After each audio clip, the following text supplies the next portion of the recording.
Ma'am, am I audible? Yes, Shilpa. Is it a question to me? Yeah. Yeah, I can hear you. Shall we start? Yes. Okay, ma'am, thank you. For better experience, please put off your audio and video. If you don't have the vision for the future, then your future is threatened to be a repeat of the past. Good evening to one and all. I am Shilpa S. of first MA Business Economics, Government College for Women, Trivandrum. This is the 25th webinar in the series of Students Induction Program conducted by Ecowings on the topic Exploring Applied Economic Research at Undergraduate Level.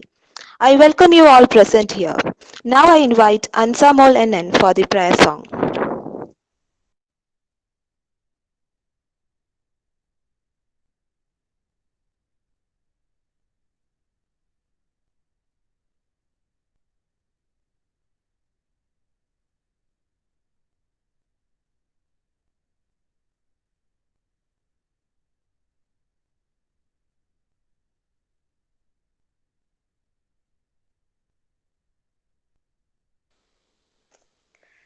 സത്യമായി ശുദ്ധ സ്നേഹമായി ദിവ്യജ്ഞാനമായി വാഴും ദൈവമേ, നിത്യവും നിൻ കൃപാകടാക്ഷങ്ങൾ ഏകണേ ഞങ്ങൾക്കിപ്പോഴും. പാരിലാലംബഹീനരായോരെ സേവിപ്പാൻ ശക്തി നൽകണം. സത്യധർമാദി സദ്ഗുണങ്ങളാൽ ജീവിതം ധന്യമാക്കണം. ബുദ്ധനും മഹാവിഷ്ണുവും യേശുക്രിസ്തുവും നബിയും അല്ലാഹു എല്ലാം ഏകമാണെന്ന വേദാന്തം ഞങ്ങളിൽ ദൃഢമാക്കണം. സത്യമായി ശുദ്ധ സ്നേഹമായി ദിവ്യജ്ഞാനമായി വാഴും ദൈവമേ, നിത്യവും നിൻ കൃപാകടാക്ഷങ്ങൾ ഏകണേ ഞങ്ങൾക്കിപ്പോഴും, ഏകണേ ഞങ്ങൾക്കിപ്പോഴും. Thank you. Next, I invite the head of the Department of Economics, Dr.Umajyothi ma'am, who is the backbone of our department, for the welcome speech. Ma'am, please.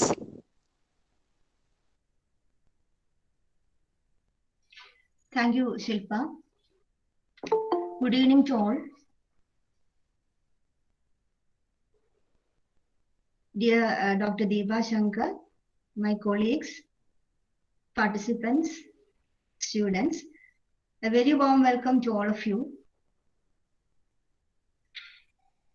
This is the 25th webinar coordinated by students of the PG Department of Economics and Research Center, Government College for Women. And each webinar in the series has been a refreshing experience for all of us. And as we begin this 25th one, allow me to remember with gratitude all the distinguished resource persons whose enlightening inputs and inspiring interactions shaped our new normal in the pandemic period. We are immensely thankful to all the participants of these webinars whose very positive responses and constructive feedback made us take the plunge. Much love to all the members of different coordinating teams, the faculty coordinators and our students in all classes for their drive. It was so inspiring. And today, the 25th one, this is the result of a beautiful teamwork once again. This time by the freshers, the students of first MA Business Economics. They are very few in number and they have not yet seen their classrooms. We teachers really appreciate their efforts. Today's chief guest, Dr. Deepa Sanker, is a very familiar and popular resource person. In fact, whenever she reaches Trivandrum, she comes to our college and interacts with our students. The very first interactive session was in our teacher's room. with just 5 students, and I still remember that. And in this pandemic period, this is our second session with Dr. Deepa Sanker as the resource person. Dr. Deepa is one of the most outstanding economists, and what makes her unique is the right combination of her theoretical knowledge and also her skills in practical application, or the so-called applied research. Her journey from a Malayalam medium school in rural Kerala to the World Bank and UNICEF itself speaks volumes on the paths that could be taken by a student of economics. She was my junior in the PG department of University of Kerala, Karyavattam. And I won't call Deepa a dreamer. She has always been a doer.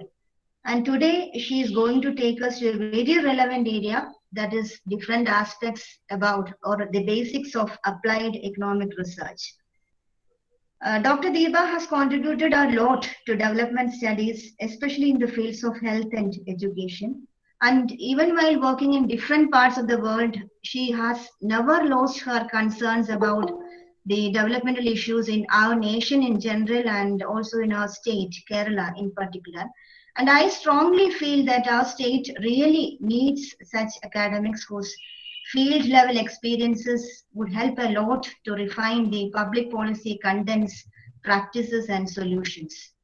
Thanking Dr. Deepa for being with us once again and wishing her all the best in her future endeavors. On behalf of all the participants and also on behalf of all members of our department, I welcome Dr. Deepa. Hearty welcome to all the participants, dear colleagues and students. Wish you all a very fruitful session. Thank you.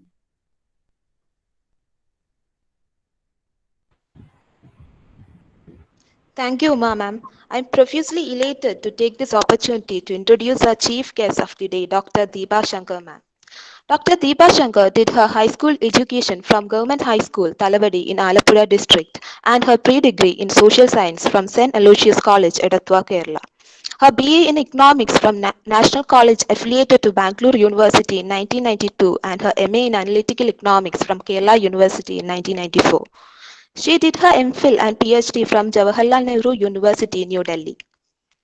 Her major career was in World Bank from 2002 to 2017, where she worked as an international consultant, senior economist, education economist, and also consultant for the South Asia region.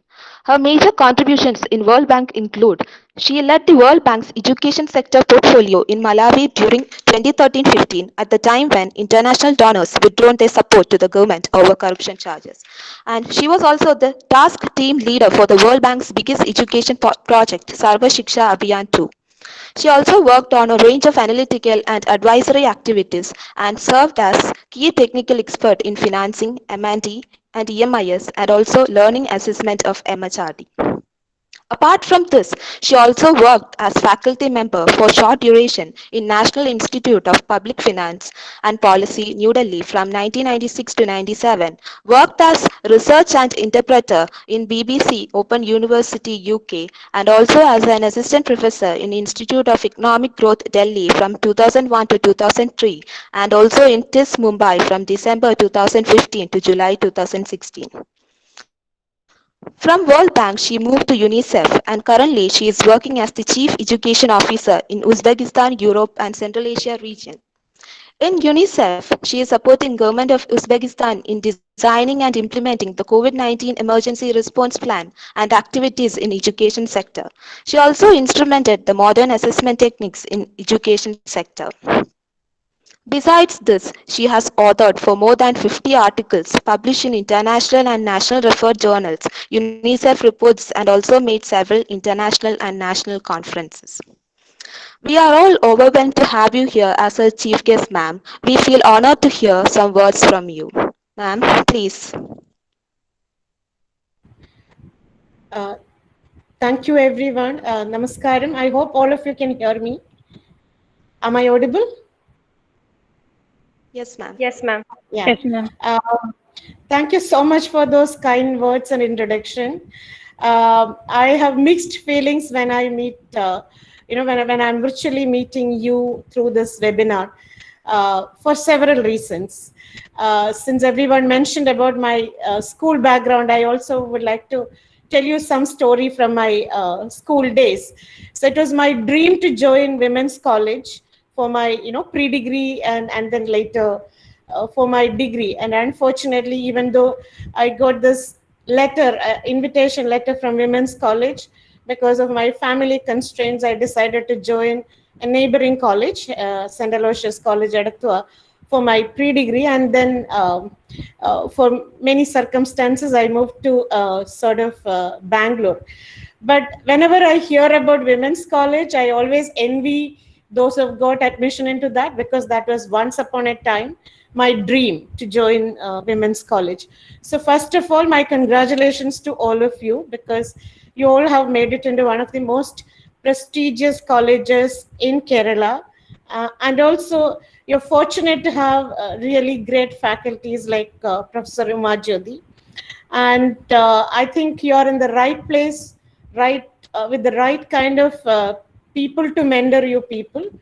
And I'm very fortunate that I'm also using a technique now through this webinar, which I have actually promoted in another country. So in the last 10 months, more than 10 months, one of the major activity I have been engaged is how to really provide distance learning to 6.2 million children in Uzbekistan. So I have been really promoting online classes, online, television-based lessons, etc. So in a way, I'm really glad that I am also now using one of the techniques. I've had several opportunities to interact with students in other colleges as well, but it is indeed a pleasure for me to really be part of women's college, because as Uma rightly mentioned, for me, connecting back with university or college has always been, in the past few years, is when I visit women's college or Department of Karyavattam during my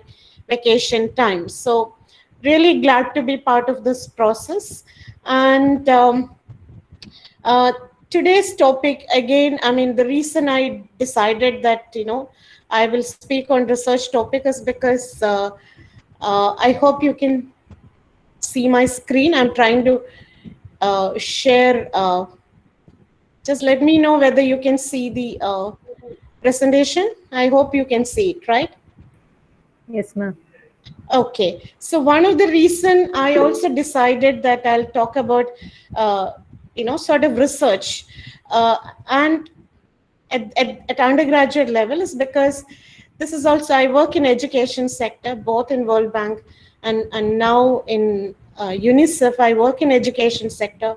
And one of the concerns have been how we teach our children. I mean, historically, our education system is based on rote learning, rote memorization, and there is very limited scope for what we call as competency-based learning in our system.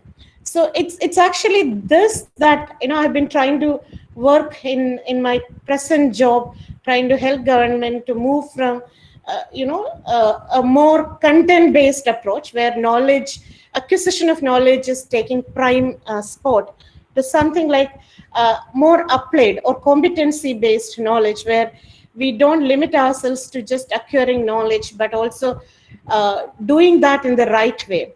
And that's where the research part comes in, becomes very important. And I'm just trying to give you some background when we speak about research. Where does it come from? So now in modern times, when we talk about skills or competencies, we basically talk about 4 types of skills or competencies. One is foundational skills, and this is basically what we generally do in our school and college. It's basically literacy, numeracy, or what we call as just learning things, sort of learning more about a particular content, etc. So that's more like a foundational skill. Then obviously there is focus. I know a lot of people in Kerala, especially after their colleges, try to get into coaching centers for various jobs. So there is also something called job-specific skills, and we really try to acquire some of the skills. I remember when I was doing my high school, my family said, go and learn typewriting because that's very important to get a job. So some of those vocational technical skills is also important. And in today's time, I think you all are digitally literate, and digital literacy is an important skill in modern times. And that's essential for a essential part of a 21st century skills. But then at the center of all these prime foundational skills, digital skills, and job specific skills is what we call as the transferable skills, or what we generally call as 21st century skills or soft skills. And this include a range of things like critical thinking, problem solving, self-management, empathy, communication, a range of things. And you may be wondering why I am really, trying to tell you all these things, because again, if you unpack transferable skills, there are several aspects. There is this cognitive skills, which is more about thinking, critical thinking, problem solving, etc. Then there is social skills, which is very essential. Whether you study or whether you work in any job, corporate, private, government, or even self-employed. If you're an entrepreneur also, it's very important to have certain social skills about communication, collaboration, negotiation, etc. So there are social skills. And then there are emotional skills. This is what in today's world we call as, emotional quotient, self-management, stress management at this stage. So these are all part of, these are all part of transferable skills. And I would like to add to this something called the instrumental dimensions, which is more about certain, managerial or leadership kind of qualities. So I'm now just putting it all in together. So there are, if you look at this slide, there are, other than social skills, emotional skills, cognitive skills, and instrumental skills. These are all again related to active citizenship, learning, employability, entrepreneurship, and personal empowerment. So you see all these things. So these are all important, and how do we learn it? Unfortunately, our education system has not really, it has elements. I'm not saying that current education, whatever you have in school or in college, is deprived of this. No, I'm not really saying that. But then we have not really focused on developing these skills in a systematic manner in our system. So that's something, that's where I think it is important to learn research or do research. Oftentimes, I remember when I was enrolled as a PhD student, I used to travel early morning from my home in Thalavadi to the fishermen villages in Alepi, which is like quite far away in those days. I had to cross, ferries and, travel across. And I remember people used to say, why do you, if it is just a certificate, why don't you go to such and such a person and get your degree? They will write it for you. So I used to say that I'm not doing research to really get a certificate. I don't want a PhD or an MPhil just to have doctor as my, prefix. I'm really doing it so that I can really develop myself as a person. So that's where I would like to position undergraduate research, or whatever you call as the PG research or a bachelor's research in that context. So I'm really trying to tell you that, you may say that I'm not interested in research. Why do you really tell us all these things? So the idea is research at this level is not really for getting a degree or a certificate. It's all about empowerment, development, professional development, or preparing you to a better labor market, in my view. That's why I'm actually putting it. So I call this all as life skills, and all these dimensions I've actually tried to explain it here, but I will not get into the details. So the cognitive dimension is much more to do with your skills in terms of creativity, critical thinking, problem solving. Instrumental dimension is your managerial skills or team skills. Your individual dimension is your EQ, which is more about self-management and communication, and social dimension is how do you work with people, how do you really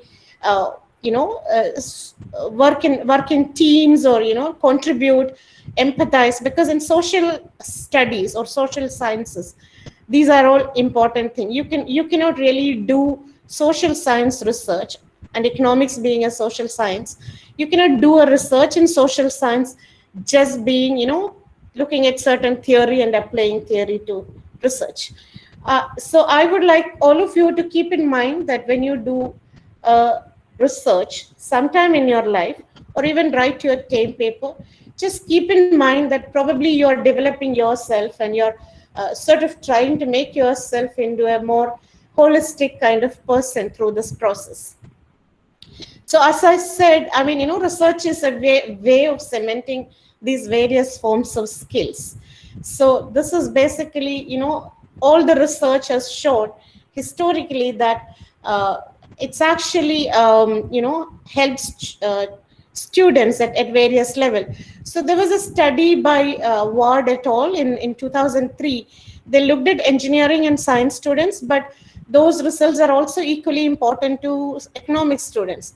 So they actually tried to find out what is it that over a period of 10 years, those who do research at engineering and science, what did they find as beneficial to students in terms of their reporting. So they exactly reported these things. Like, they said, of course, they have technical skills improved in the process because they're also applying critical thinking and other things.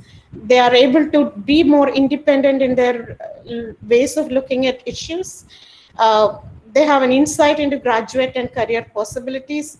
They understand the value of teamwork. They know how to manage self, ability to work with setbacks and ambiguity. There is a better desire to learn. They're able to think more creatively, and there is more self-confidence, communication skills, and an understanding of where knowledge comes from. So this is actually a very longitudinal, sort of study over a period of 10 years, shows that this is what students at undergraduate level benefit from. And I'm sure this is equally applicable to any situation, whether it is in Kerala, I mean, anyone. So that's where I think we should look at research. So I just want to now come to the core of the presentation, which is what are the steps involved in research. So you can see that we start with, if you look at this thing, I've tried to actually put it all together in one slide. So you will have to first identify an economic issue that you are interested in doing research. You have to develop a research question. There is review of literature. You have to design a research program. Then you have to really refine your research topic, because oftentimes what you start with, from review of literature, you come to a theoretical and conceptual framework, come to research design, and then based on the research design, you develop questionnaires, data collection methods. You collect data, analyze data, draw conclusions, and then again compare it with what you have really seen in the previous literature, and then you really try to contextualize it in the current political or economic situation in terms of policy framework, and then you write a report. So this is like a summation, and we will now look into details. Let me also tell you, I will actually touch upon part till sort of, where you actually come to data collection, because looking into data analysis and other things will require a much more detailed kind of class. So this is, I'm just trying to summarize some of the initial steps. So that's why I said we are trying to explore research in our current context. So identifying economic issues, and this is a very crucial stage, because we all say that what is well begun is half done. I mean, start great and you will then able to solve the problems much more easily. So I've also interacted with students who come to me with different topics, and one of the things I see is, because many times undergraduate students are young, they are really enthusiastic about things, you're exploring things, there may be like several ideas, and a lot of ideas are like It's like a lot of wider ideas. Maybe everyone is, sort of people think that they should start looking into bigger ideas and, should contribute.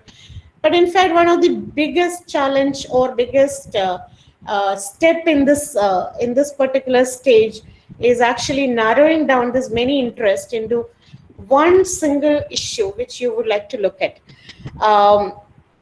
And then you can actually narrow it down and then see, for example, if you really think that you want to look at how is wages impacted, that's one broader topic. You can again narrow down it to say how is wages differ, what impact wages of women and men. I mean, looking at gender aspects. So this is how you actually start with something like, okay, I want to do a research in labor economics. Then you come to something which is again a narrower topic. So you want to look at again narrow, and then you can look at dimensions and subdimensions.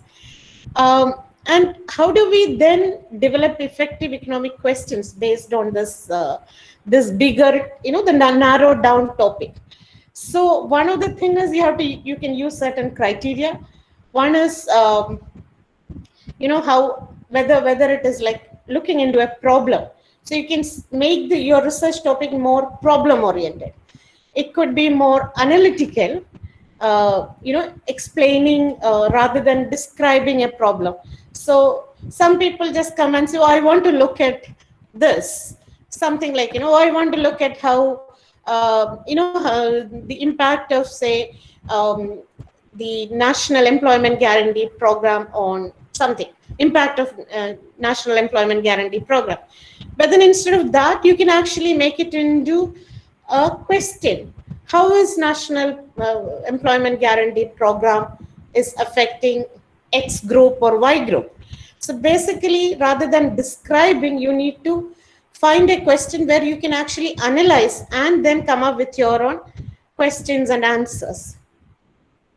And, another thing is you have to make a question which is engaging for yourself, so that it's not like you're not really ticking a box wherein you say that, oh, I want to do a research, so I'm going to do this.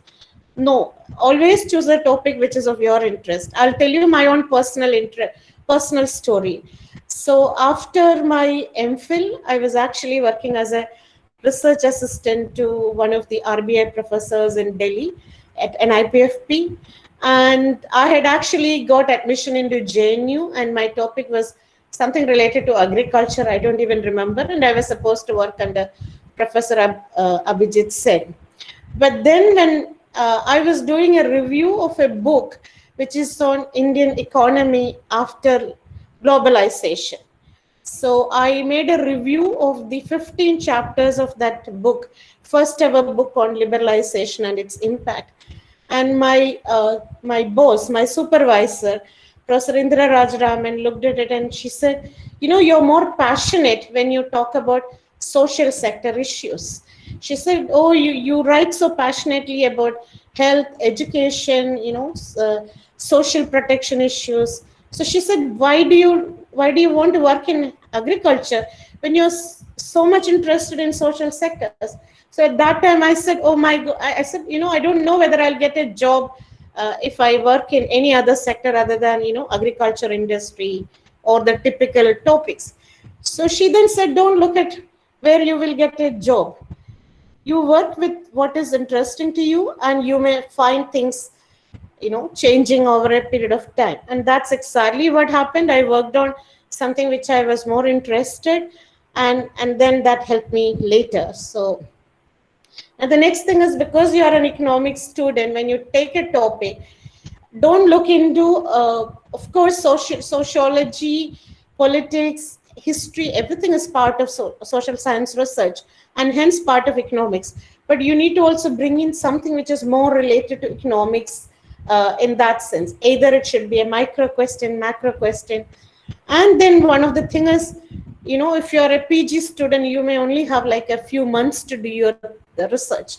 If you're doing PhD, you have much bigger time frame. So one has to select a topic wherein you really, I have seen many students at PG level trying to say that, oh, I'm going to collect primary data. I'm going to field, I'm going to collect data from so many of the households, which is not feasible. So one has to really look for something which you can do with your full satisfaction, with your full effect in a shorter period. So you have to really choose a topic which is appropriate. So if you are moving, identifying an area and then developing an effective economic question, develop something which could be done in a feasible time frame. So once you select a topic and you have the research question, the next thing is review of literature. And I'm going to spend some time with you on this, mainly because this is where I have seen a lot of people make mistake or make a lot of things. One is because review of literature is basically about your critical reading, evaluation of what you read, and organizing whatever is available, the existing evidence, and then understanding what is already available, on what basis it is available. And this is also done along with you when you review your theoretical and conceptual framework.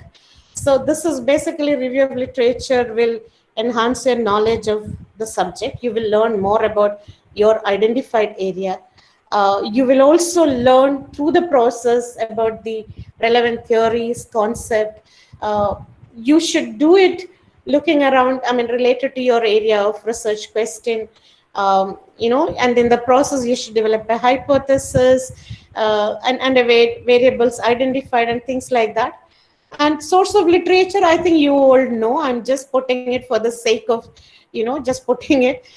You can read journals, books, conference papers, past thesis, newspapers, trade journals. And today, I think in today's times, internet will enable you to access all these things without much difficulties.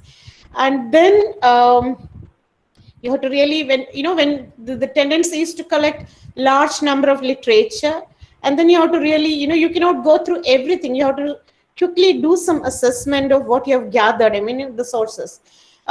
What is a source? Who are the authors?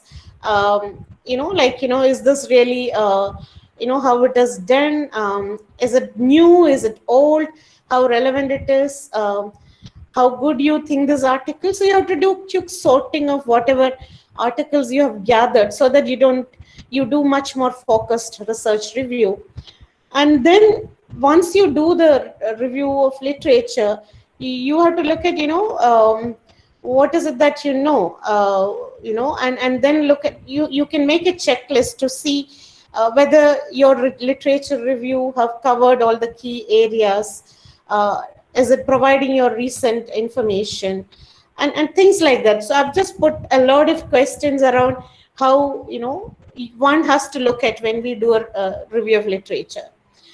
And then you have to really write it down. So one of the mistake I see in people is, usually I see a lot of thesis where people just actually write, it's like an annotated bibliography, and they say, so-and-so did this study and they said this. No, it has to be much more analytical. And that's where, as I said, your cognitive side, your, other side, everything has to come in place, wherein you have to really see that it's not really just writing what others have done. You have to really look, review it and then consolidate without making a mistake. So you have to look at, you have to write an introduction, what other studies have done, what we know and what we do not know. So sort of identify gaps, evidence gap through the literature, whether the literature in that area so far is what are the strengths, weakness, what are the future needs. So it's like your review of literature gives you some broad ideas to what is it that you need to do.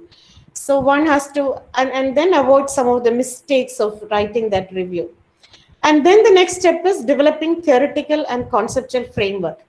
So I myself had a lot of confusion initially, when I was doing research, what is the difference between theoretical framework and conceptual framework? And then after a lot of reading and after my own research, I realized that theoretical framework is much more about the overall theoretical approach, which is, underpin the study. So for example, household theories, microeconomic theories around household consumption or household demand function.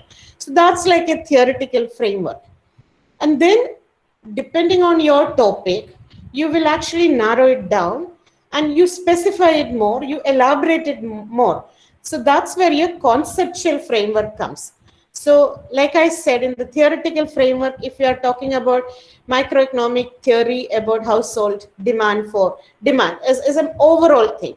And where we say, okay, these are the, households demand for X, Y depends on this.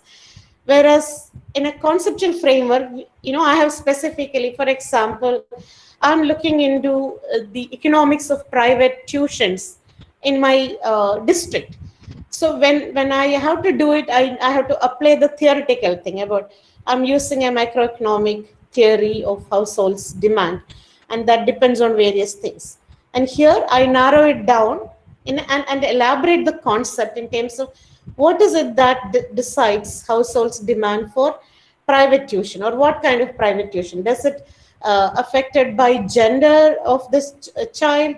Is it affected by household income, household social group, things like that? So overall, you have an overall theoretical concept and a theoretical framework, and then a conceptual framework where as a researcher, your idea on how the research problem should be explored is elaborated.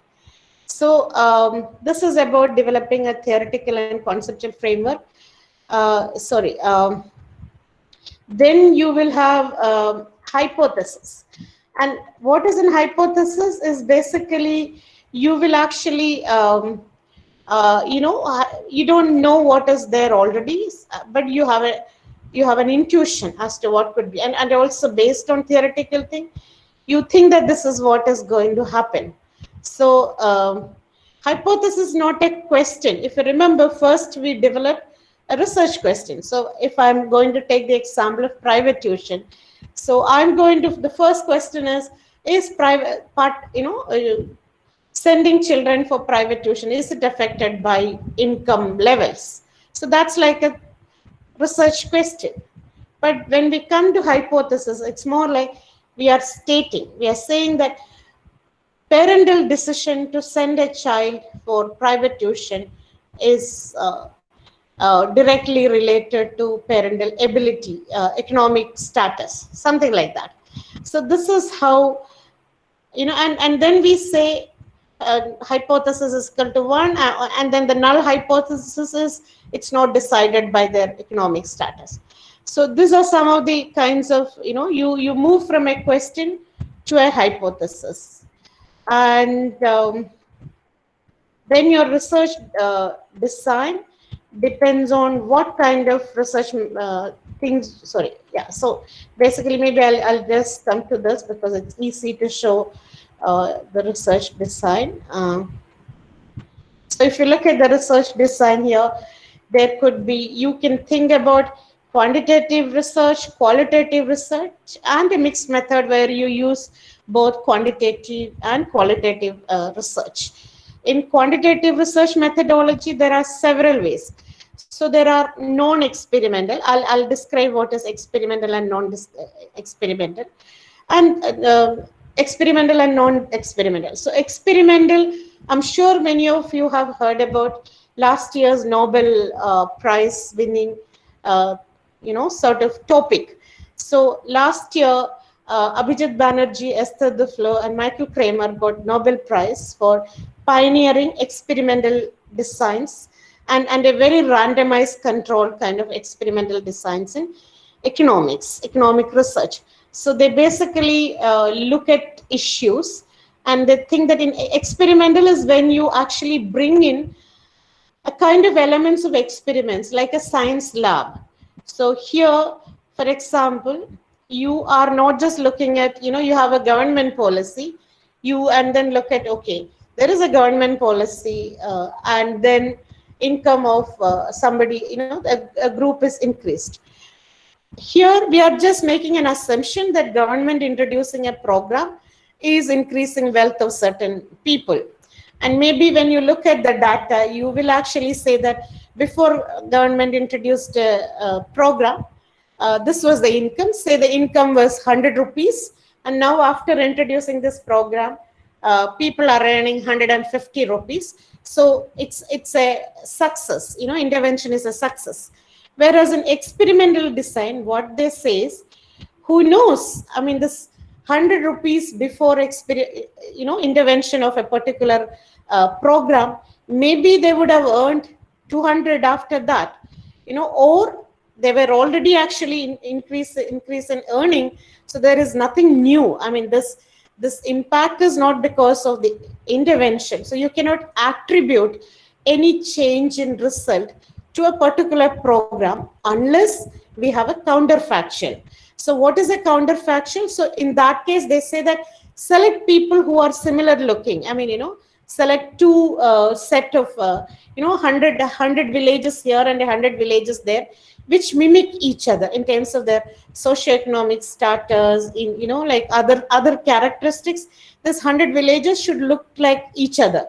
But then when you one set of village you keep as control group, the other one you say that, okay, let's introduce something now. I mean, a program. So there is an employment guarantee program in one set of village. And then you look at the baseline. The baseline is similar in both.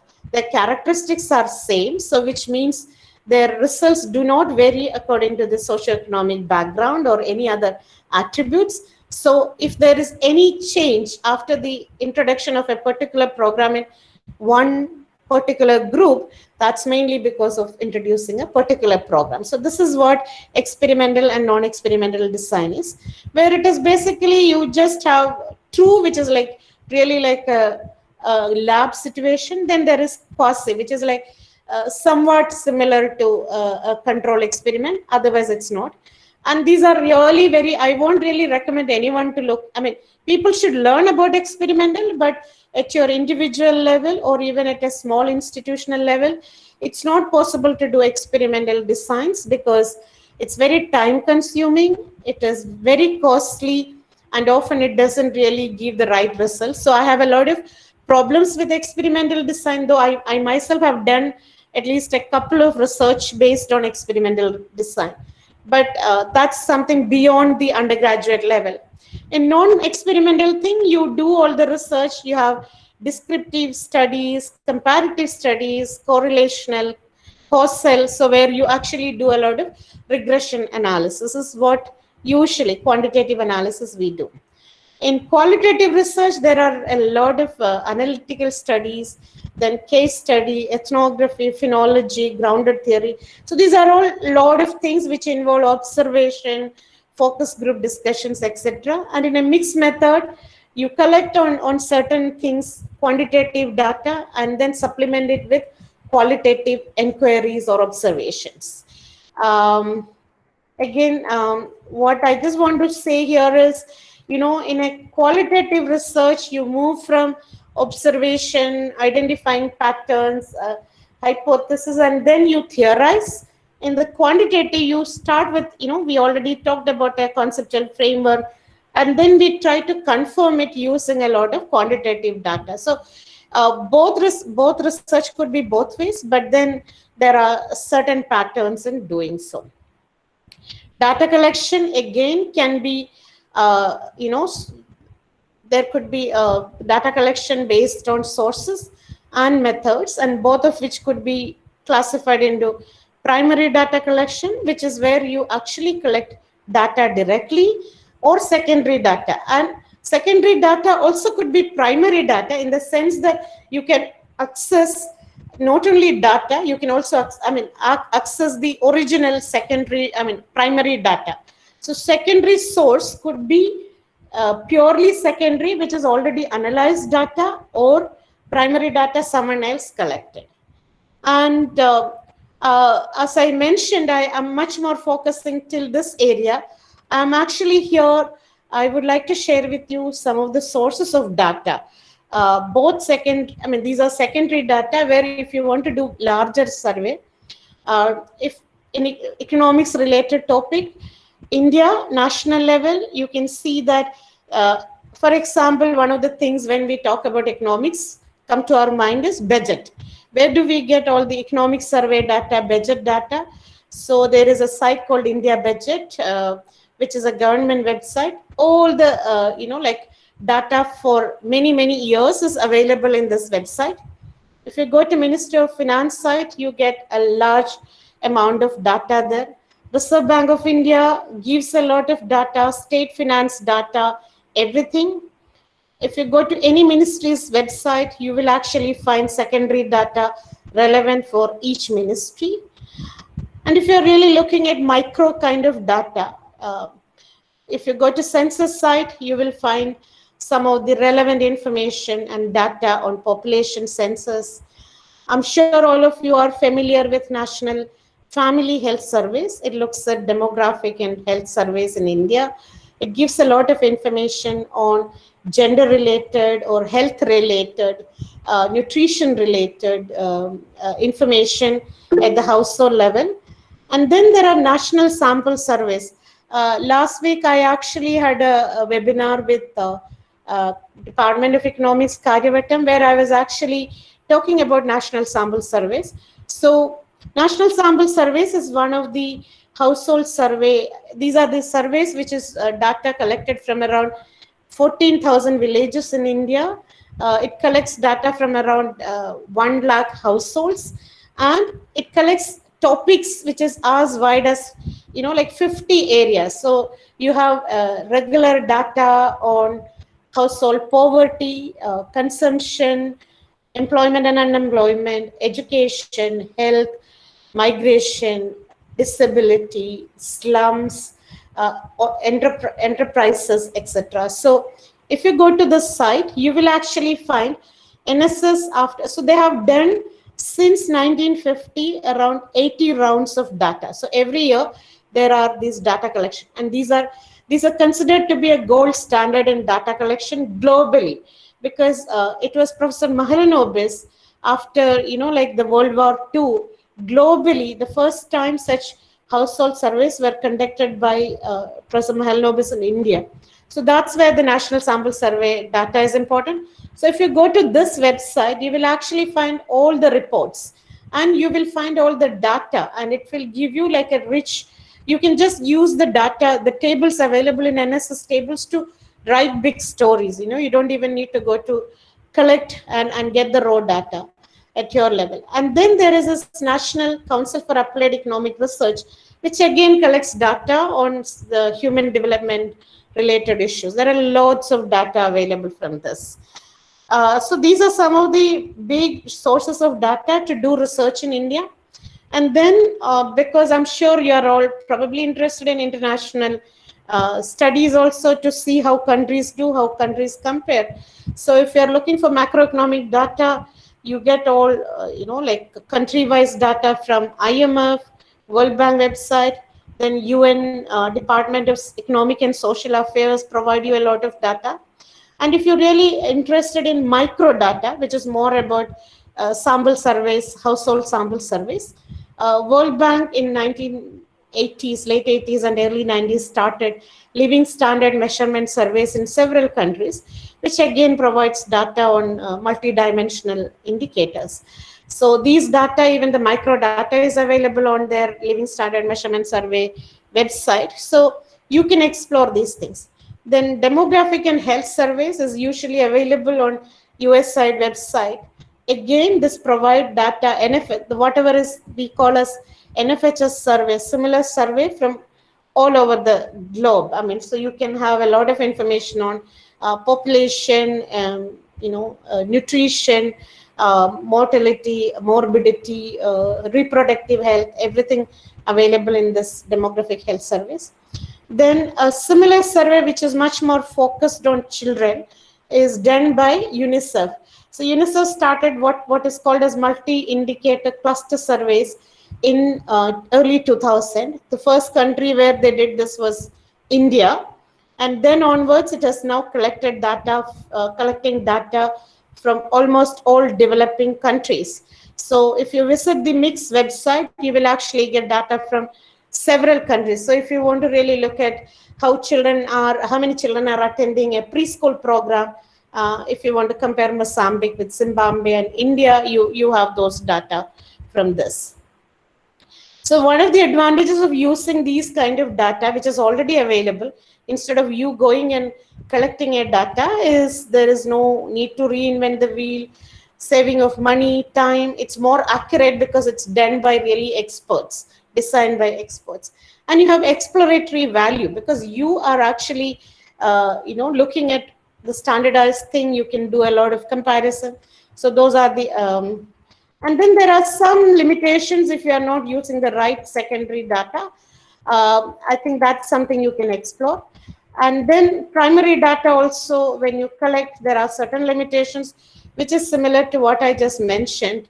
Do you have the time and money for collection of instrument? Do you know how to select population or sample in the right way? Because you need a lot of elements of household survey data on that. Pre-testing, piloting, it takes a lot of time. There are like biases when we do something, and then all the data, you need to really put it together. And then the question is, what is it that you're really trying to do? At undergraduate level, you will be able to only, like, if you're, I know many people, even my PhD thesis, I just went to 𝑙𝑝 and compared. I don't have a larger, another population to compare for, because it's a very, very unique survey. And then there could be a lot of sample bias and other confounding factors which we may not be able to really look at. So I'm just giving you again methods of data collection. I don't really want to say. So data could be quantitative and qualitative. I think we already really looked into that. I'm just ending with a few questions. One of the things is there a best way to collect data? Unfortunately, there is no one best way to collect data. One has to explore, and that's where we need to really make judgment. Your critical thinking skills, your problem solving skills, and creativity of using data has to come here. And some people think that quantitative methods collect more useful information. That may not be correct, because both quantitative and qualitative data are useful. So you have to make appropriate judgment as to what is the judicious mix of quantitative and qualitative data in research. And then data collection involves any established social science research methods, and that's true. But we should always collect data from as many participants as possible. That's not true, because we always have to go through a sample selection if you're going for a primary data collection. So there are a lot of these misgivings which we need to correct. And then the most important thing is, I'm going to stop sharing and I'll talk more now. The reason, okay, so I'll just switch on the thing. Yeah. So one of the interesting thing I want to say is, from the, thinking about a research till your data collection is what I have dealt with here. But then the next step is again your risk analysis, which involves both descriptive analysis and then more rigorous multivariate analysis. Description using bivariate tables, graphs, etc. is one part, but then you can actually do multivariate regression, which will give you attribution effect. So when you put gender, social groups, various other dimensions into a regression, and then when you do it, you know that a particular factor influences the particular outcome you're looking at, even after controlling for all other factors. So these are, but I'm not going into the details because it's more time consuming. At this level, I would like to leave this idea of, going beyond your usual research, using research as more about your holistic development in terms of personal competencies, your, emotional skills, your social skills, your leadership skills, and your technical skills, obviously. and then exploring available data. I'll stop here, and I'm happy to answer any questions. Thank you for your patient listening. Thank you. Thank you, Deepa ma'am, for your insights. Your session was spectacular and interesting, which made us realize the different types of skills we should learn to become a better individual, and also made us understand the perfect steps to follow while doing a research. This helps us a lot. Now it is the interactive session. If you have any doubts or questions, you can ask Deepa ma'am. Good evening, ma'am. Good evening. Ma'am, I'm Ashtami Sandosh of First BA Economics. Mhm. Ma'am, can you explain the proper way to pursue research after master's? Could you please repeat the question? Personal? Ma'am, the Yeah. proper way to pursue research after master's. After masters. Yes, Uh, ma'am. Okay, so as I said, research, these days we talk about life skills, lifelong skills. Lifelong learning is now an integral part of any discussion in education. So research is basically part of that lifelong learning, because what you learn in your school is the basic foundations. Once you're in a university or a college, when you finish your undergraduate or master's program, what you usually acquire is your subject specific enhanced knowledge. So if you're interested in doing research after masters, again it depends on what is the purpose of you're doing research. Is it because you really want to become an academic, or you want to really join some economic based, say for example, economic surveys, and you really want to influence policies and use it in your daily life? Or is it something more in terms of you want to work with a developmental organization, whether it is non-governmental organization or international developmental agencies, or even think tank? So one, it depends on the purpose, whether you're interested to do research for one of these purpose, it depends on that. So if you are into very academic theoretic kind of thing, one has to really think of how do you enhance your theory plus kind of moving to academic kind of findings. Whereas if you're working, somebody like me, I work in more in applied side. So if you're into a development organization, a think tank, you have to think of policy research or just pure empirical research. So one question is, you have to, that's exactly where I would like you to put on this hat, which I mentioned about your critical thinking, those kind of, you have to see where you fit in. Like I mentioned my life journey, wherein, when I was thinking that, I should get a job in a research institute, I immediately took a topic which one of the professors said, you study in agriculture, which I had no interest. But fortunately, I was like guided by somebody who could identify my skills and guide me into that area. So one of the things is, I have to really not think about what is there for me after 4 years of my PhD. I just said, okay, whatever it is, let me study whatever is of my interest. So that's how I chose this topic. So my request to you is, it's a personal choice. What is it that you want to do in terms of research? For what purpose? What topic is of your interest? And what are your other constraints? So I really won't say, I remember when I joined CDS for PhD or MPhil, many of the seniors and teachers said, if you're into CDS, don't try for civil service. Don't do this, don't do that. And then they said, you have to really read everything well. So I've grown up when I was in CDS, I've seen my seniors actually spending several years on literature review alone. So they were trying to master everything technical.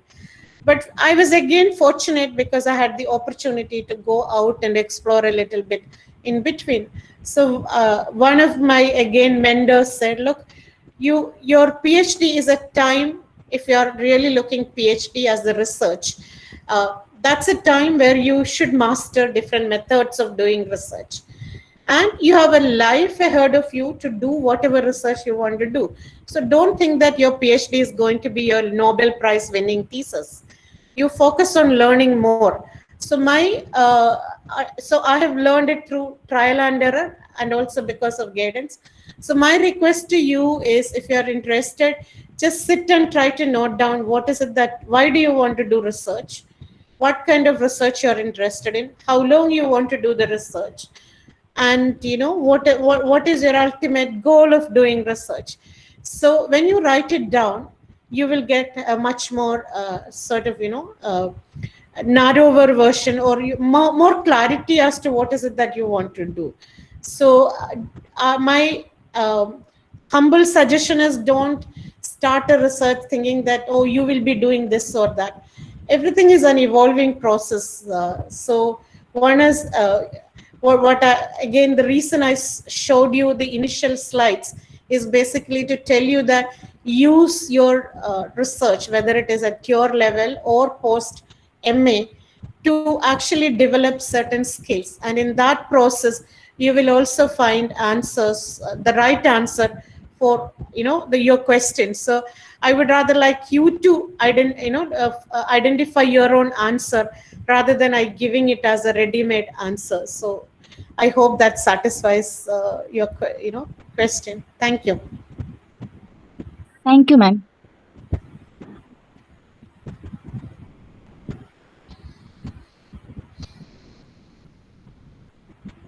Hello, ma'am. Hello, Devika. Ma'am, my question is, I just joined this college, like first year BA student, ma'am. But during when we will have to do a project while in school in +1 and +2, and I was extremely interested to go and collect data, or my +2 project, even with 40 people, only 40 people, I conducted a small survey and tried to do my project as much as I can with my knowledge.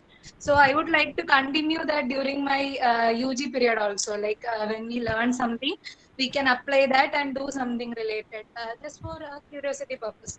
So my question is, if you are not including that kind of mathematical rigor, I had seen many people doing research with mathematical rigor or statistical methods, but we know that our knowledge is very limited. So will there be any problem if we are doing research like that? No, I think, see, I'm somebody who believes that qualitative methods also have great importance in social science research and also economic research.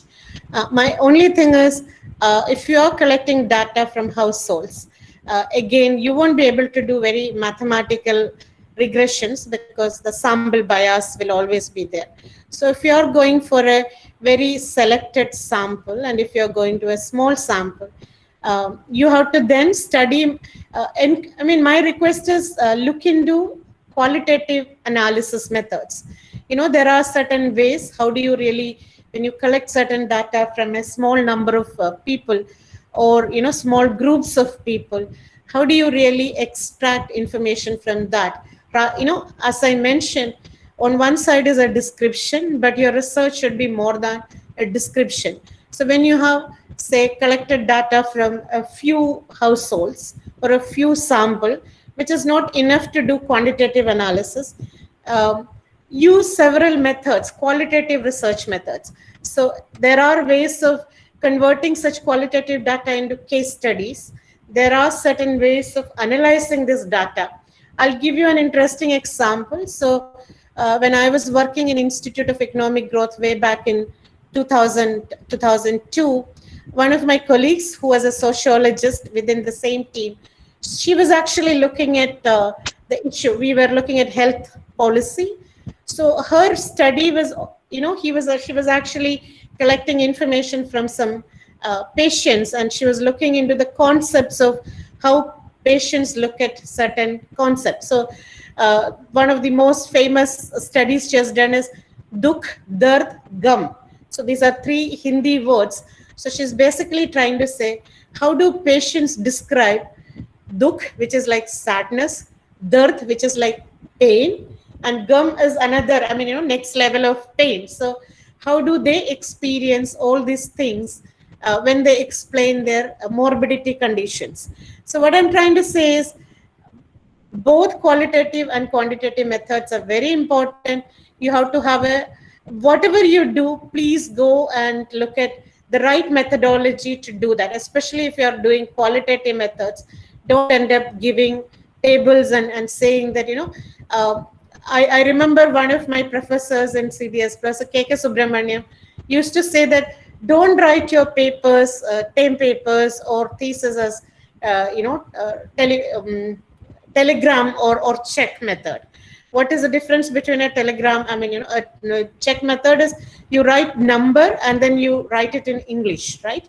When you write a check, you write 7,500 in numbers and then you also write it in English. So he said, never do research like that.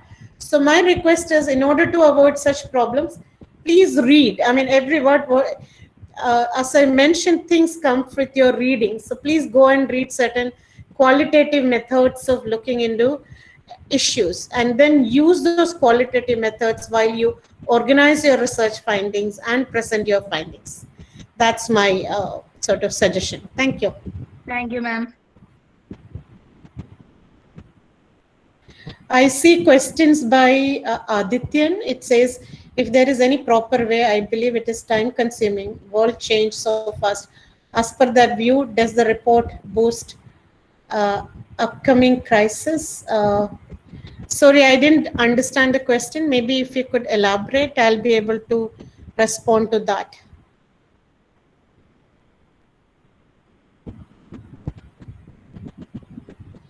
Ma'am, we are as economics reviewer, we are getting the reports for a solution for crisis. So as by the time consuming, it becomes more difficult for it, isn't it? I didn't get the question properly, but what I understand is you're asking like the current times of crisis. How do we do a research, or how do we really come up with solutions? Is that your question?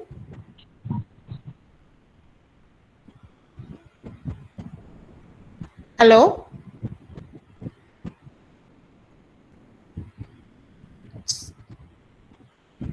Sorry, I lost Adityan. So anyone, any other questions?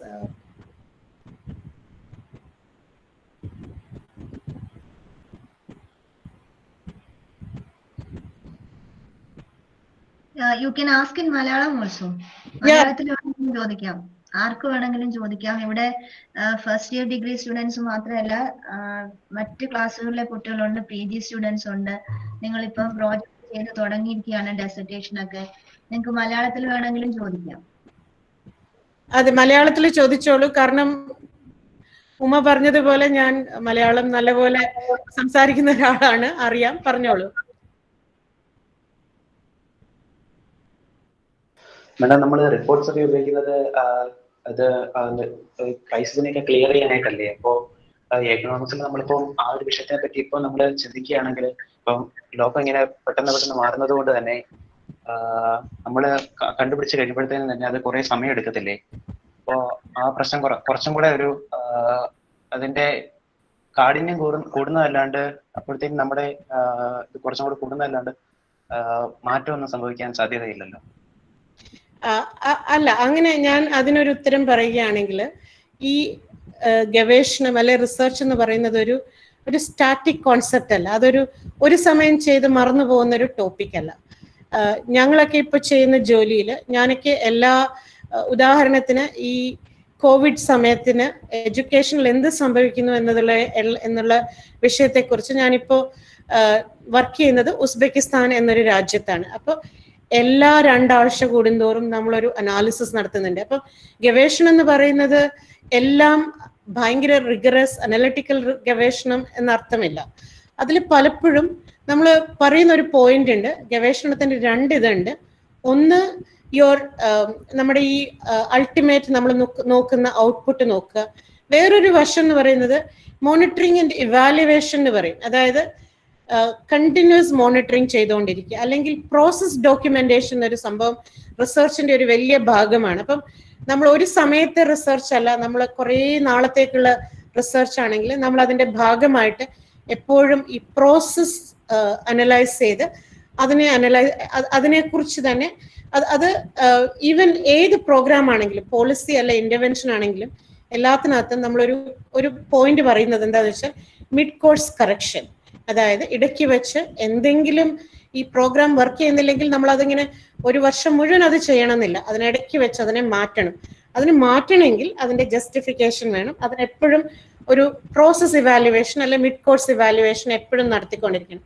ഇപ്പൊ ഉദാഹരണത്തിന് ഞാൻ കഴിഞ്ഞ March മുതൽ ഉസ്ബെക്കിസ്ഥാനിൽ എല്ലാ 2 ആഴ്ചയും കൂടുന്തോറും ഞങ്ങളുടെ global ഓഫീസിൽ, യുനിസെഫിന്റെ ഗ്ലോബൽ ഓഫീസിൽ എത്ര കുട്ടികൾ സ്കൂളിന് പുറത്ത്, എത്ര കുട്ടികൾ ഡിസ്റ്റൻസ് ലേണിംഗ് അറ്റൻഡ് ചെയ്യുന്നു, എത്ര കുട്ടികൾ ഈ ഇതില് ഡിജിറ്റൽ കണക്ടിവിറ്റി ഇല്ലാതെ പുറത്തു പോകുന്നു, അങ്ങനെ ഒരു സീരീസ് ഓഫ് അനാലിസിസ് ചെയ്തുകൊണ്ടാണ് നമ്മൾ ഇരിക്കുന്നത്. അപ്പൊ ഉദാഹരണത്തിന് ഞാൻ അഗെയിൻ എന്റെ അനുഭവത്തിൽ നിന്ന് പറയുകയാണ്, ആൻസർ ആവുന്നുണ്ടോന്ന് എനിക്കറിയില്ല. ഇപ്പൊ ഉദാഹരണത്തിന് ഉസ്ബെക്കിസ്ഥാനില് ഞങ്ങള് മാർച്ചില് കോവിഡ് വന്ന് സ്കൂൾ അടച്ചതിന് ശേഷം മാർച്ച് മുതൽ ജൂൺ വരെ ഞങ്ങൾ ഡിസ്റ്റൻസ് ലേണിംഗ് ടെലിവിഷൻ പ്രോഗ്രാമിലൂടെ 1 മുതൽ അവിടുത്തെ ഹൈസ്കൂൾ തീരുന്നത് 11ാം ക്ലാസ് ആണ്, 1 മുതൽ 11ാം ക്ലാസ് വരെയുള്ള കുട്ടികൾക്ക് എല്ലാ ലെസണും ഫൈനൽ ടേമില് പ്രൊവൈഡ് ചെയ്തു. പക്ഷെ അത് കഴിഞ്ഞ് ഞങ്ങൾ ഉടനെ ചെയ്തതെന്ന് വെച്ചാൽ ഒരു റാപ്പിഡ് അസസ്മെന്റ് നടത്തി. ആ റാപ്പിഡ് അസസ്മെന്റ് നടത്തിയപ്പോൾ കണ്ടത് കുറെ കൺസേൺ ഉണ്ട്. കാരണം ഇതൊരു ഫസ്റ്റ് ടൈം ആയതുകൊണ്ട് കുറെ കുട്ടികൾക്ക് അത് യൂസ്ഡ് അല്ല, കോപ്പപ്പ് ചെയ്യാൻ പറ്റിയില്ല. ഞങ്ങൾ ഈ ലേണിംഗ് ലോസസ് എന്ന് പറയും, അതായത് പഠിച്ചത് പോയി നമുക്ക് ഉണ്ടാവുന്ന പഠിത്തം നഷ്ടപ്പെട്ട ഒരവസ്ഥ, അല്ലെങ്കിൽ ടീച്ചേഴ്സിനെ എങ്ങനെ സപ്പോർട്ട് ചെയ്യണമെന്ന് അറിയില്ല, ഇങ്ങനെ ഒരു സമയത്ത് പേരൻസിനെ എങ്ങനെ സപ്പോർട്ട് ചെയ്യണമെന്ന് അറിയില്ല. അപ്പൊ ഇതെല്ലാം വെച്ച് ഞങ്ങൾ ഉടനെ തന്നെ ജൂൺ ജൂലൈ മാസങ്ങളിൽ ഇരുന്നിട്ട് ബ്ലെൻഡഡ് ലേണിംഗ് കോഴ്സ് ഡെവലപ്പ് ചെയ്തു. ക്യാച്ചപ്പ് പ്രോഗ്രാം, അതായത് റെമഡിയൽ എഡ്യൂക്കേഷൻ, കുട്ടികൾക്ക് എന്ത് നഷ്ടമായോ അതെങ്ങനെ തിരിച്ചു കൊടുക്കാം എന്ന് വെച്ചു. സോ ഇങ്ങനെയുള്ള കുറേ ഒരു സീരീസ് ഓഫ് ആക്ടിവിറ്റീസ് ഡിസൈൻ ചെയ്തു. ഞാനിത് പറയുന്നത് എന്താ വെച്ചാൽ depends on the research context. ഒരു 1 ടൈം റിസർച്ച് ആണെങ്കിൽ you can choose A static topic. ഒരു ലോങ് ടൈം പ്രോസസ്സിലുള്ള ചേഞ്ച് ആണ് നമ്മൾ നോക്കുന്നതെങ്കിൽ നമുക്ക് പാനൽ ഡാറ്റ കളക്ട് ചെയ്യാം. ഉദാഹരണത്തിന് NSSൽ ഞാൻ എഡ്യൂക്കേഷനിൽ ഇന്ത്യയിൽ വർക്ക് ചെയ്തുകൊണ്ടിരുന്ന സമയത്ത് ഞങ്ങൾ 86ലുള്ള NSS ഡാറ്റ നോക്കി. അത് കഴിഞ്ഞ് അതിന്റെ ട്രെൻഡ് 90s നോക്കി, 2000 നോക്കി, 2005 നോക്കി. അങ്ങനെ ഞാൻ ഈ പേപ്പറുകൾ അല്ലെങ്കിൽ ഈ പ്രസന്റേഷൻ ഞാൻ കഴിഞ്ഞ ആഴ്ച ചെയ്തത് ഞാൻ വിമൻസ് കോളേജിൽ ഷെയർ ചെയ്യാം, നിങ്ങൾക്ക് അത് യൂസ് ചെയ്യാം. സോ ഞാൻ പറയുന്നത് എന്താ വെച്ചാൽ ഒരു പാനൽ ഡാറ്റ എന്ന് പറയുന്നത് നമുക്കൊരു 10-20 വർഷത്തെ ചേഞ്ച് നോക്കാൻ പറ്റും. അല്ലെങ്കിൽ ഡിഫറെന്റ് ഇതൊരു ടൈം സീരീസ് ഡാറ്റ അല്ല. ഇപ്പൊ മാക്രോ എക്കണോമിക് ട്രെൻഡ്സ് ഒക്കെ time series data. House hold അല്ലെ മൈക്രോ എംപറിക്കൽ റിസർച്ച് എന്ന് പറയുന്നത് കൂടുതലും ഒരു 1 time more looking at other factors ഉള്ള ഒരു സർവേ ഉണ്ട്. And on the process, you also collect process documentation to identify crisis, issues within certain areas. It's a long process. There are methods to address these and people employ it. And ഒരുപക്ഷെ നിങ്ങൾ അതിനെക്കുറിച്ച് കൂടുതൽ അറിയാത്തത് നിങ്ങളൊരു ഇപ്പോഴും പഠിക്കുന്ന സമയത്ത് കുറെ കൂടെ ഒരു അക്കാഡമിക് ലെവലിലാണ് പഠിക്കുന്നത്. ഇപ്പൊ എന്റെയൊക്കെ ഒരു സ്റ്റേജിൽ ഞാൻ കൂടുതലും ഡേ ടു ഡേ ഇതിൽ വർക്ക് ചെയ്യുന്ന ഒരാളായതുകൊണ്ട് ഞങ്ങൾ ഇതിന്റെ വേറൊരു രീതിയിൽ ഡാറ്റ കളക്ട് ചെയ്യുന്നുണ്ട്. അതിനെക്കുറിച്ച് കൂടുതൽ വിവരങ്ങൾ ഒരുപക്ഷെ പിന്നീട് എപ്പോഴെങ്കിലും ഏതെങ്കിലും ഒരു ക്ലാസ്സിൽ പറയാൻ ശ്രമിക്കാം.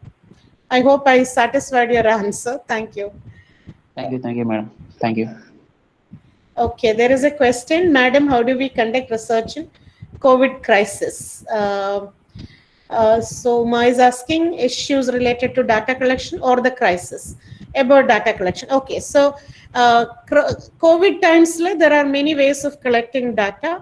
So I can share with you my experience and experiences of agencies like UNICEF or World Bank. So what we do in I did 2 rapid assessments during this time. So we have the immediate thing is you can do several ways of data collection. So if you're really trying to look at, so I'll just explain what we have done. So we were trying to look at the impact of distance learning on children's ability to continue education. So what we did is what we call as rapid assessment. So we have been doing research using nationally representative household survey data representing all the regions of the country. So we use the same household data, household information. So wherever it is possible to connect through telephonic survey, usually this is what most agencies have done. So there is a huge survey which involves telephonic surveys. And in some cases where there are really very vulnerable people without access to telephone, there is an effort to go and do some rapid house-to-house survey, door-to-door survey. So this is one way how most of the, even in India, this is what most of the agencies have done, even government has done to collect data on certain socioeconomic issues. Then there are other ways. For example, again on distance learning, we actually put a large number of questions on ministry website. You can put it on Facebook, Twitter, social media, and then you hope that people will access it and answer those questions. Of course, there is a selection bias because only those who have access to those media is available. So, for example, for our rapid survey on distance learning, we covered 1,800 households through a telephonic survey, but we put this data on our ministry website. And you won't believe, we got responses from 54,000 parents and 48,000 children, I mean school-going students, getting into ministry website, answering those questions. And the idea is, there is a standard sample size we need when we do a household survey. And something like 48,000, 54,000 is a large number. So when we actually analyze data, we could triangulate. So the results were almost identical, both from the poll as well as the survey. So there are several ways of collecting data, and the unavoidable thing is a door-to-door kind of survey, which is basically to reach out to the most marginalized people who are vulnerable, people who are the most affected. Someone has to really collect data, but these are special purpose surveys which people use for collecting data. So this is what during the crisis people have used, both in terms of economic conditions, employability, unemployability, migration and return issues, health issues, education issues. I'm just giving it from my own understanding of how World Bank, UNICEF, etc. have done surveys in, at least in Europe and Central Asia region. But I understand this is what it is in South Asian countries as well, because I've been in touch with my colleagues in these regions. So these are the methods. I hope that satisfies your answer.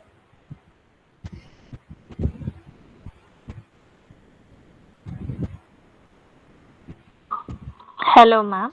Hello, Apurva. Good evening, ma'am. So my question is as you told about data collection and all the surveys that we can take.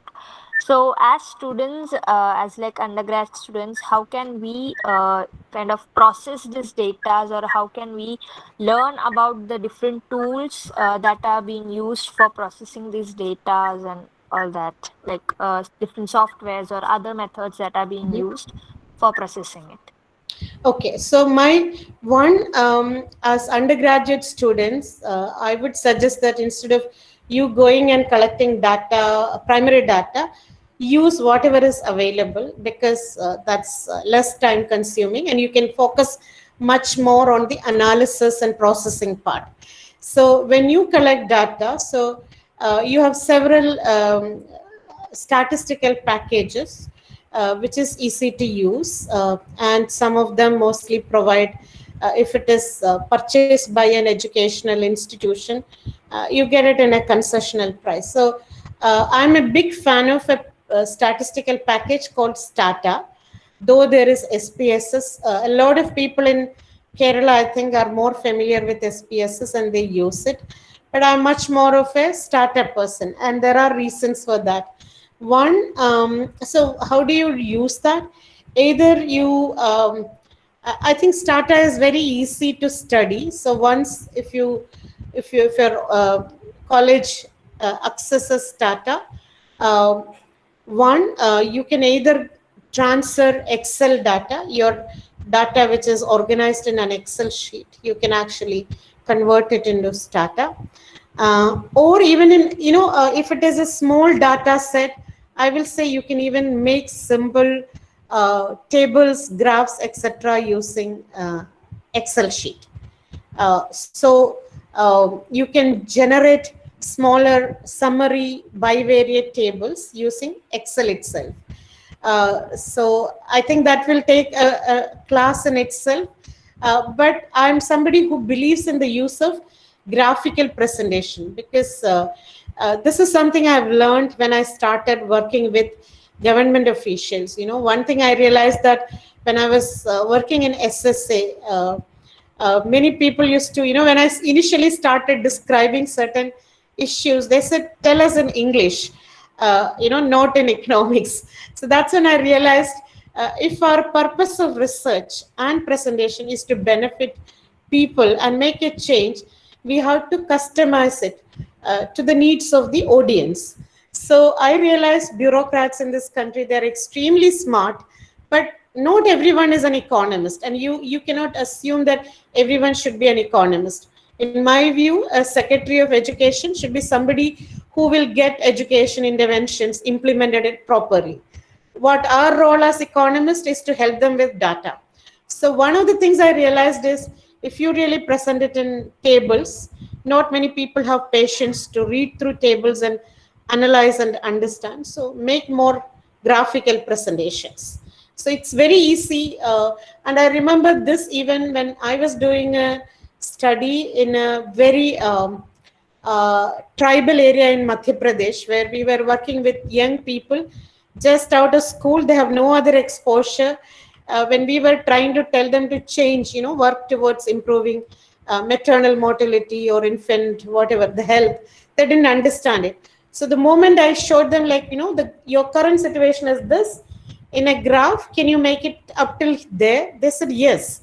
So in my view, again, research for self-pleasure is good, but ultimately it has to benefit someone. So we have to think about the audience. So make a lot of graph. Undergraduate level graphical presentation will be great.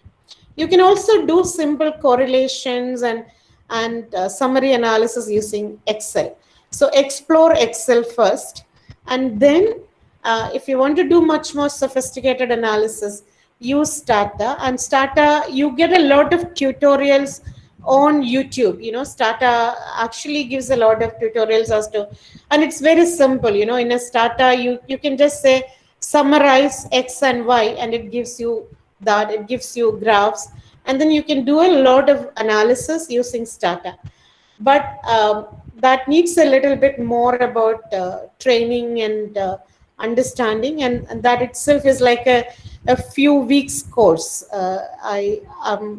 If I have a chance, I'll be happy to even explain it one day, kind of thing. But try to use Stata if it is available, and otherwise, use SPSS or R. I have not used R much. I have used SPSS, but for me, Stata is superior. One, because for an economist, I actually think in my mind and write it in Stata and create related tables and graphs. So my view is explore these things, and maybe in some other lessons we will be able to talk more about these methods. Thank you, ma'am.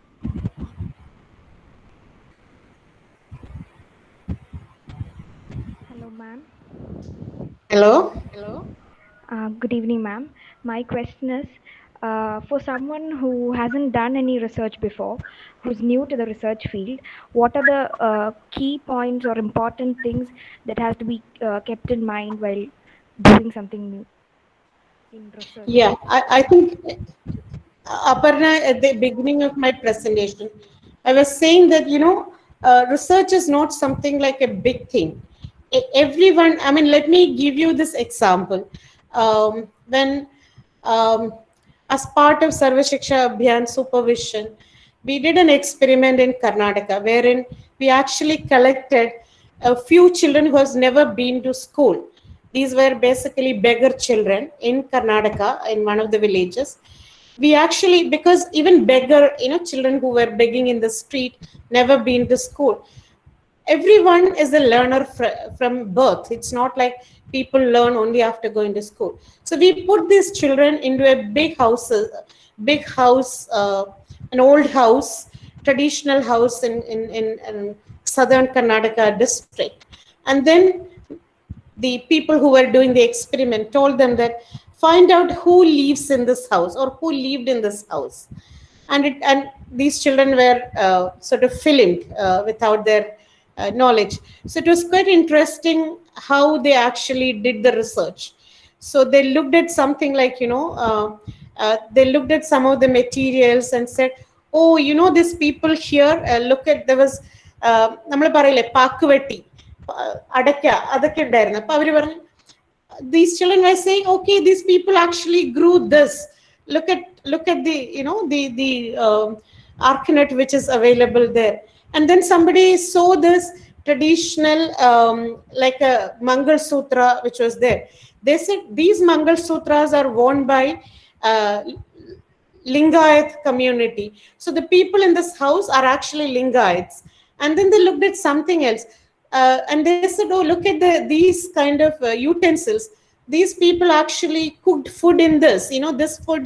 So this means, it's like, in Kerala, if somebody put it like this, they see a puttugutti and say, oh, these people used to eat putta. I mean, things like that. So for me, it was an eye opener because I actually felt that everyone has a research capability. It's just that we need to put it in the right direction. So research is basically an exploration. Whatever is there, you can observe, you can study. And so there is nothing like you need a prior training. And as I said, research is a way when you apply critical thinking. You're identifying a particular issue, and you're not just trying to say, okay, let me put literature review. I put something, I put a table on that, and then I write this. No. Research is basically when you try to really think about a topic critically, you're trying to solve an associated gap. So if you're right now, for example, you probably are all worried about COVID. So if you want to really look at whether like your batch, is somebody who is now getting education or whatever interaction through distance learning or online learning. So you may be really looking into, is this the way others also feel?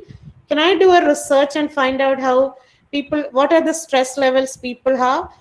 Is it really because of COVID or is it because of something else?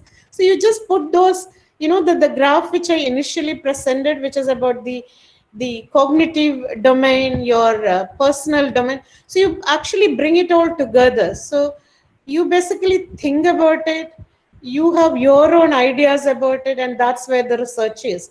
So I don't think somebody has to tell you what research you should do. It has something to come from within, and you just need to really apply your own knowledge, your own ways of thinking. It may take some time to come down to a particular topic, or it may be like easy for some people, but you have to, unless you develop these skills in the process, whether research is as part of, like I said, research for the sake of research or research for your life skill, won't develop. So my request is, sit and start thinking about why you want to do a research and what topic, what is it that concerns you, what kind of solution you think is feasible, or whatever is being done, is it the right solution? So research is basically about your self-discovery in terms of your skills and your competencies. I hope I answered your question, Aparna. Sorry if I couldn't. Yes, ma'am. Yes, ma'am. Thank you so much. That was so nice of you.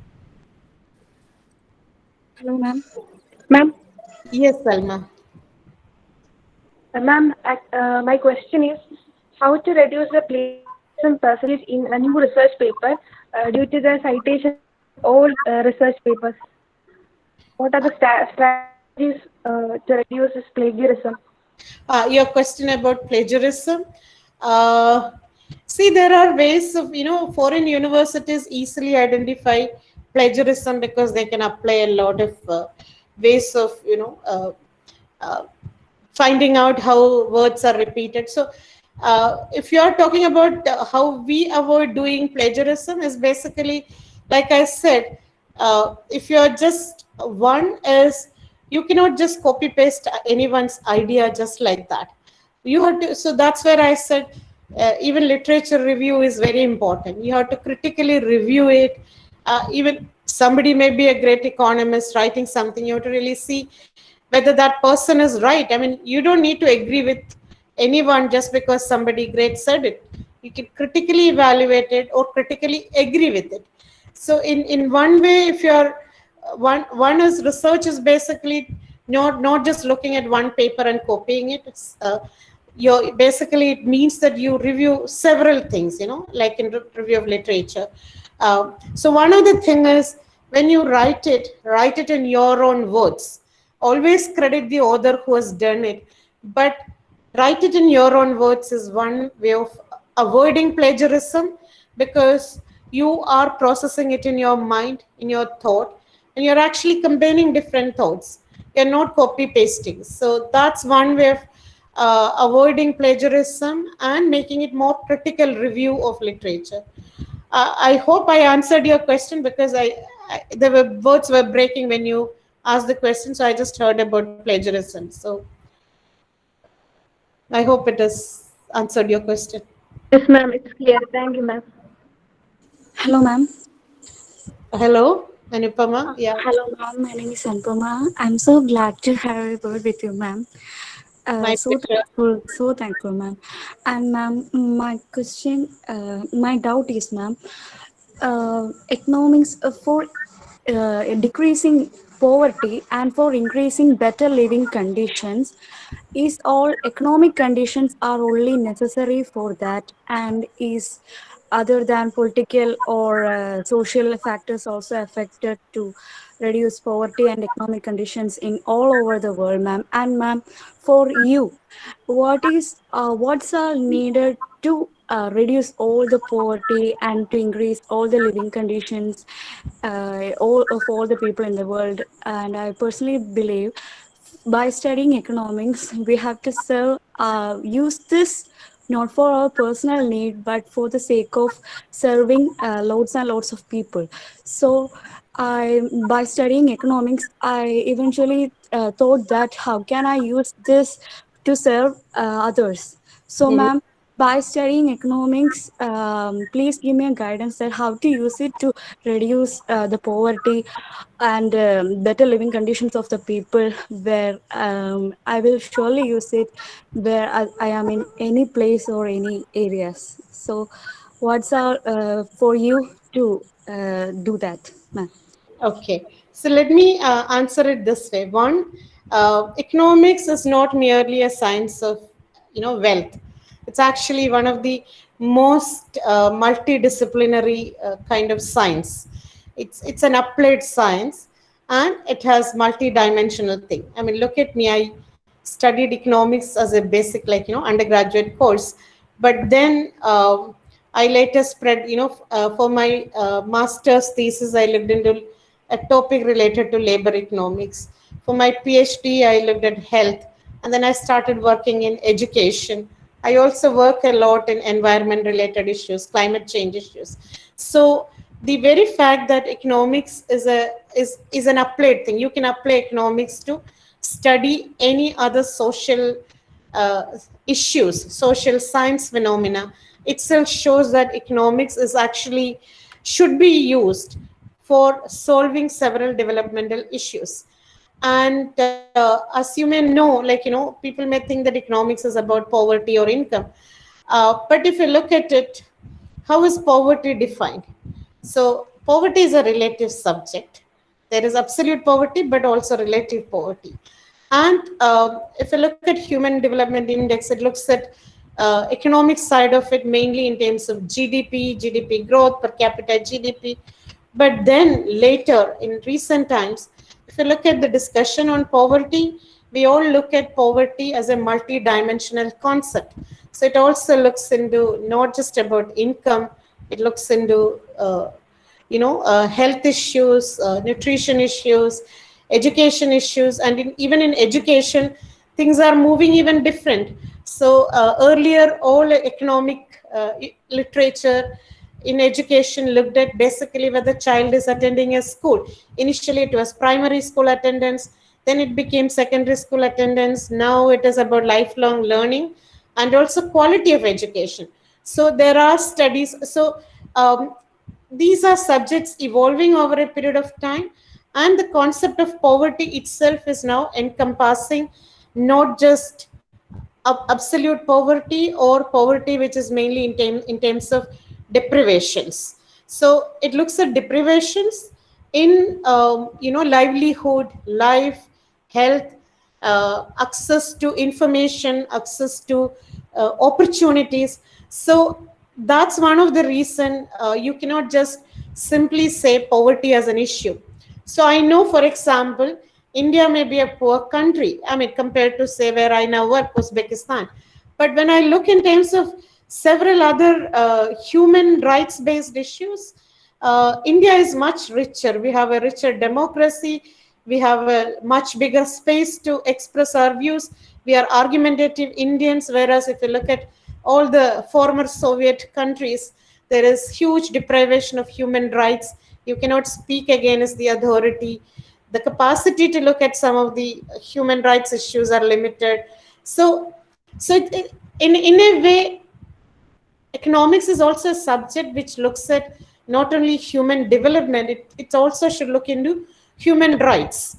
So I would also suggest, if you're interested, even to read books by Chanakya. I mean, I was asked to give a lecture in IIT Kharagpur, where I was actually looking at Chanakyan economics, and I found it fascinating about how a lot of political economy issues, rights-based approach, welfare approaches addressed in those things.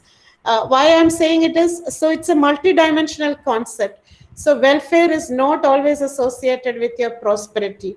Welfare, I mean, the ways, for example, all the Soviet countries define welfare only in terms of material well-being. But in many modern concepts, welfare is beyond material well-being. It's also about your rights, your voice, your participation. So it's a huge area. So I would recommend you to read beyond your economic literature to understand development in a better fashion. So I can tell you how even developmental organizations are evolving. So when I started my career in World Bank, we were talking about reducing inequalities, which is more like filling the gap. But by the time it was like, in early 2010, we were discussing, the World Bank said, no, that's not enough. Inequality reduction is okay. It's a good thing. But we should have more about shared prosperity. Opportunity should be available to everyone in an equal manner. So there are a lot of the whole world is evolving in terms of how they look at developmental issues, poverty issues. So my suggestion is, please read if you're interested. Go beyond the normal reading of looking into economics only in terms of money and whatever, but look beyond that. Look into gender issues, look into environment and climate change issues, look into issues of inclusion and opportunity. So that's how you can really work on any issues related to poverty. Go beyond economics. Economics is a base, very good, you can use it in anything, but go beyond economics is what I would like to say. Sure, ma'am. Sure, ma'am. Thank you so much, ma'am. Thank you.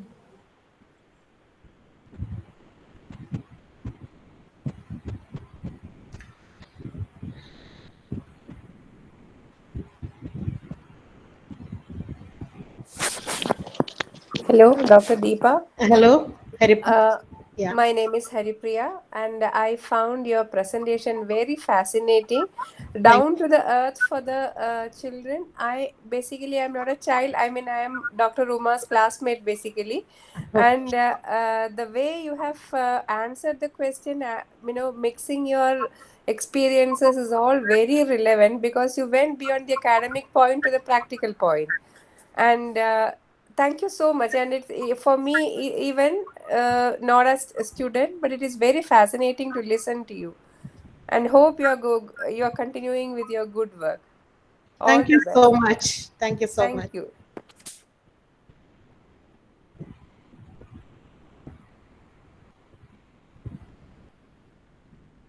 Ma'am, Any more questions? not question. I want to thank you, ma'am, because you answered all questions in a very simple manner that even we can understand without using any hard words. You tried to explain everything, and also you tried to give us a way. Our ma'am, Uma ma'am, used to say that we can only open a door. It is you who need to go by that door. So you opened the door for us, and I am really happy that I was able to attend this webinar, ma'am. Thank you so much, ma'am. Thank you, Devika, for your kind words. I think it's my duty to, I work for the poorest of poor children. I mean, whether it is I worked in Africa in one of the most poorest countries, and I also work in countries where, which doesn't have enough capacities.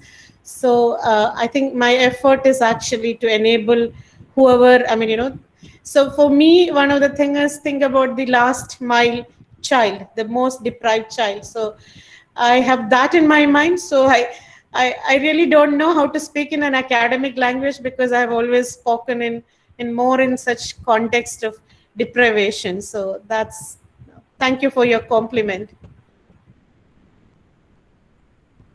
Good evening, ma'am. Good evening, Niranjana. What we learned session was never forgotten. So today's session with you, ma'am, was really enlightening.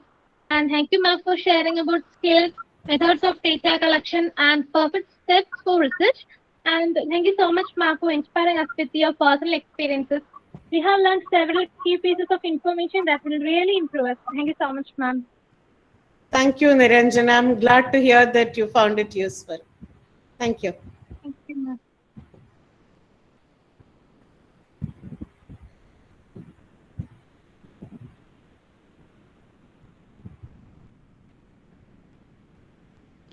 It looks like we have covered all the doubts and questions. Once again, we are extremely grateful to you, ma'am, for clearing our doubts. Now I invite our faculty coordinator, Anju Susan ma'am, for the concluding remarks. Thank you, Shilpa. Respected resource person, Dr. Deepa Sanker ma'am, our dear HOD, Uma ma'am, other faculty members, and dear students.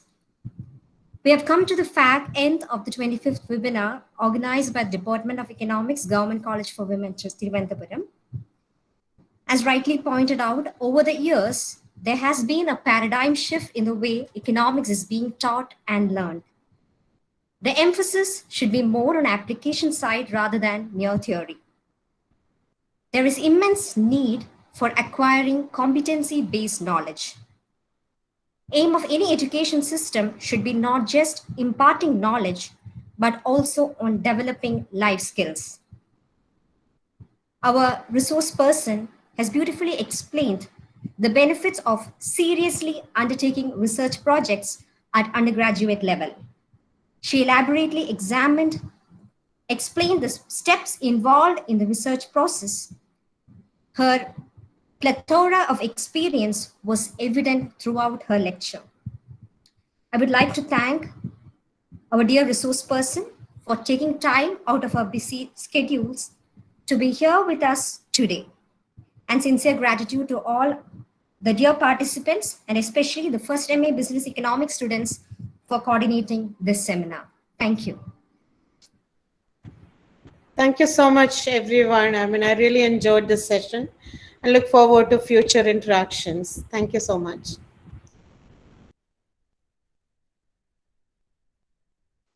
Thank you, ma'am. I invite Nikhila R for the vote of thanks.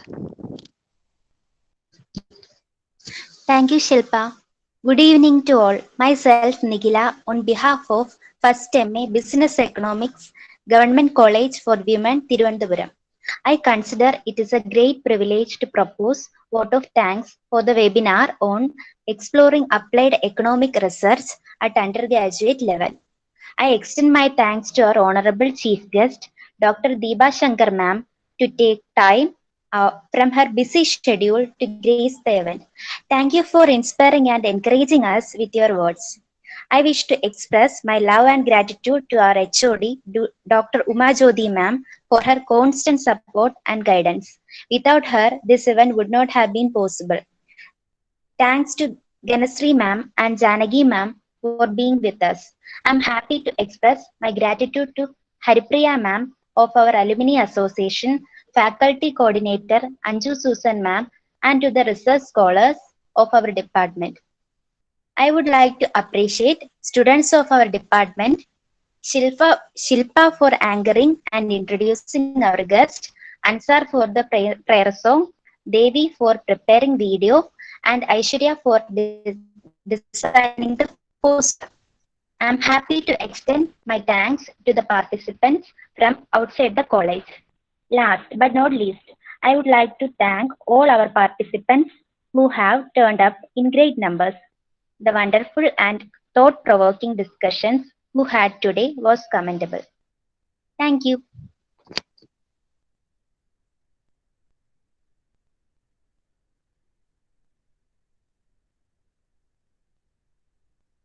Thank you, Nigila. Once again, thank you all for your valuable time and participation. This session has come to an end. Thank you.